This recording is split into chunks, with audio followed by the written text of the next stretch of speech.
राहुल गांधी केरळच्या वायनाडमधून लढतील अशी शक्यता आहे। केरळमधील 15 उमेदवारांची नावं काँग्रेस इलेक्शन कमिटीकडून निश्चित झाली आहेत असं समजतंय आणि राहुल यांच्या अमेठीमधून लढण्यावर अजूनही स्पष्टता नाही।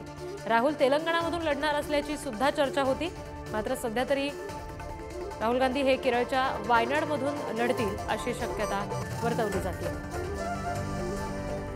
प्रतिनिधी दीपक आहेर यांच्याकडून या संदर्भातले अपडेट्स आपण घेणार आहोत। दीपक, काय नेमक्या शक्यता वर्तवल्या जात आहेत राहुल गांधी यांच्या या उमेदवारी संदर्भात?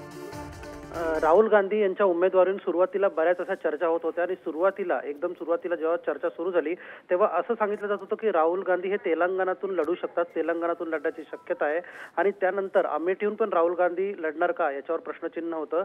मात्र आता जी माहिती आपल्या समोर येते आहे, नवीन शक्यता वर्तवण्यात आली आहे की जी 60 जणांची यादीमधले 40 जणांचे नाव जे काँग्रेसने क्लिअर केले आहेत आणि केरळमध्ये 15 जे सिटिंग एमपीज आहेत त्यांच्या नावाच्या वरही काँग्रेस इलेक्शन कमिटीने शिक्कामोर्तब केलंय।